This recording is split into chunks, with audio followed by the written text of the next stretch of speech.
हाल ही में Japanese media के द्वारा पब्लिश की गई एक असैसिनेशन की खबर ने पूरी दुनिया को चौंका कर रख दिया। खबर ये थी कि शिंजो एबे, जो कि जापान के प्राइम मिनिस्टर के रूप में करीब 9 सालों तक सर्व कर चुके हैं, उन्हें एक कैंपेन स्पीच के दौरान किसी ने शूट करके उनकी हत्या कर दी। इनकी हत्या के बाद ये कहने में बिल्कुल संकोच नहीं किया जा सकता है कि विश्व राजनीति ने एक जिम्मेदार नेता, जापान ने एक होनहार पूर्व प्रधानमंत्री और भारत ने अपना एक सच्चा राजनीतिक मित्र खो दिया। और बिल्कुल आज की इस वीडियो से हम इस वर्ल्ड फेमस लीडर की पर्सनल लाइफ के अलावा इनके पॉलिटिकल करियर के बारे में भी विस्तार से जानेंगे। तो आइए इनकी कहानी शुरू करते हैं। तो शिंजो एबे का जन्म 21 सितंबर 1954 को जापान के एक महत्वपूर्ण राजनीतिक परिवार में हुआ था। इनके पिता शिंतारो एबे जापान के लीडिंग पॉलिटिशियंस में से एक थे, जो 1958 से 1991 तक हाउस ऑफ रिप्रेजेंटेटिव्स के मेंबर रहे और इस दौरान इन्होंने chief cabinet secretary, ministry for international trade और मिनिस्ट्री फॉर फॉरेन अफेयर्स जैसे डिपार्टमेंट्स में सर्व किया। इसके अलावा इनके ग्रैंडफादर कैन एबे भी 1937 से 1946 तक हाउस ऑफ रिप्रेजेंटेटिव्स के मेंबर थे। मतलब इनके परिवार की पॉलिटिकल हिस्ट्री इनके जन्म से भी कई दशकों पुरानी है। शिंजो ने अपनी प्राइमरी और सेकेंडरी एजुकेशन कंप्लीट करने के बाद बैचलर्स की पढ़ाई के लिए पॉलिटिकल साइंस के विषय का चयन किया। 1977 तक ग्रेजुएशन कंप्लीट करने के बाद आगे की पढ़ाई के लिए शिंजो अमेरिका चले गए, जहां उन्होंने पब्लिक पॉलिसी की पढ़ाई करी और अप्रैल 1979 में जापान वापस आने के बाद इन्होंने जापान की एक steel manufacturing company Kobe steel में काम करना शुरू किया। करीब 3 साल तक वहां काम करने के बाद इन्होंने वो कंपनी छोड़ दी और सरकार की कई इंपॉर्टेंट पोजीशंस के लिए अपनी सेवाएं देने लगे। और कुछ समय के अनुभव के बाद 1993 में इन्होंने अपने पॉलिटिकल करियर की शुरुआत करी, जब यामागुची प्रोविंस के लिए इन्हें पहली बार इलेक्ट किया गया था। और इस समय से शिंजो पॉलिटिकली काफी एक्टिव हो गए। गवर्नमेंट पोजीशंस के अलावा इन्होंने अपनी पॉलिटिकल पार्टी के भी कई इंपॉर्टेंट प्रोजेक्ट्स को संभाला और कुछ ऐसे पावरफुल डिसीजंस लिए जिसकी वजह से इन्होंने एक कुशल लीडर के रूप में अपनी छवि बनाई।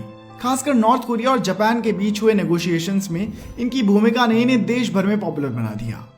पार्टी में इनकी भूमिका को देखते हुए साल 2006 में इन्हें लिबरल डेमोक्रेटिक पार्टी के प्रेसिडेंट के रूप में इलेक्ट किया गया और इसी साल इन्हें जापान के प्राइम मिनिस्टर के रूप में भी चुन लिया गया। प्राइम मिनिस्टर के रूप में अपने पहले टर्म में शिंजो ने जापानीज बजट को बैलेंस करने के लिए कुछ महत्वपूर्ण कदम उठाए।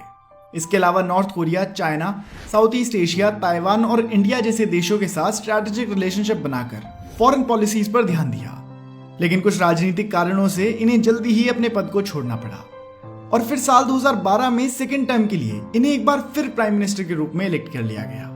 इस टर्म में भी शिंजो ने इकोनॉमिक पॉलिसीज पर ही सबसे ज्यादा ध्यान दिया, जिसमें विशेषकर मॉनेटरी और फिस्कल पॉलिसी पर फोकस रखा गया था।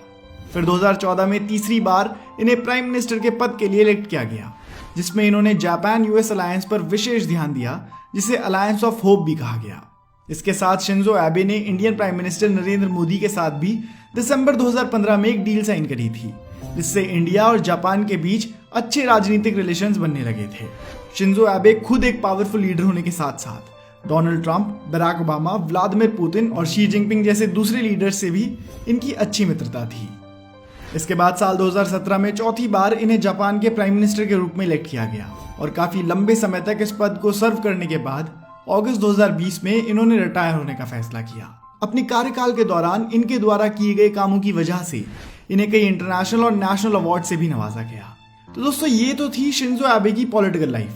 वहीं अगर अब हम इनकी पर्सनल लाइफ की बात करें तो शिंजो ने एक जापानीज रेडियो डीजे आकी एबे को 1987 में अपना लाइफ पार्टनर बनाया था।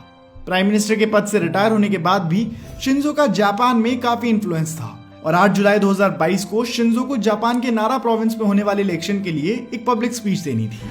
ये स्पीच सुबह के 11:10 बजे के लिए शेड्यूल्ड थी। शिंजो करीब 9 मिनट लेट उस जगह पर पहुंचे और स्पीच देनी शुरू करी। इसी दौरान सिक्योरिटी की मौजूदगी के बावजूद इनके ऊपर 2 बार फायरिंग की गई। जिसने इनके ऊपर गोली चलाई थी उसने एक होममेड गन का इस्तेमाल करा था। शूटिंग के तुरंत बाद उस व्यक्ति को अरेस्ट कर लिया गया। गोली लगने के कुछ वक्त तक तो शिंजो कॉन्शियस थे, पर उनकी स्थिति जल्दी ही बिगड़ने लगी। आनंद फानन में एक इमरजेंसी हेलीकॉप्टर से इन्हें हॉस्पिटल ले जाया गया। डॉक्टर्स ने शिंजो को बचाने का पूरा प्रयास किया, लेकिन अंततः उनकी कोशिशें असफल रही और शाम 5 बजे इन्हें मृत घोषित कर दिया गया। इसके कुछ ही मिनटों में यह खबर बिजली की रफ्तार से पूरी दुनिया तक फैल गई और सभी के लिए ये काफी आश्चर्यजनक बात थी। भारत की कई फेमस पर्सनालिटीज ने भी इनकी मृत्यु पर अपना शोक व्यक्त किया। इसके साथ ही हमारे देश के प्रधानमंत्री श्री नरेंद्र मोदी ने शिंजो एबे से अपनी मुलाकात और अनुभवों के कई किस्से शेयर किए और कहा कि मैं अपने सबसे प्यारे मित्रों में से एक शिंजो एबे के दुखद निधन पर स्तब्ध और दुखी हूं। और उन्होंने कहा कि शिंजो एबे के सम्मान में 9 जुलाई को एक दिन का राष्ट्रीय शोक मनाया जाएगा।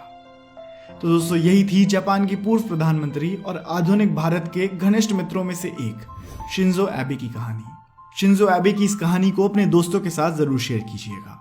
धन्यवाद।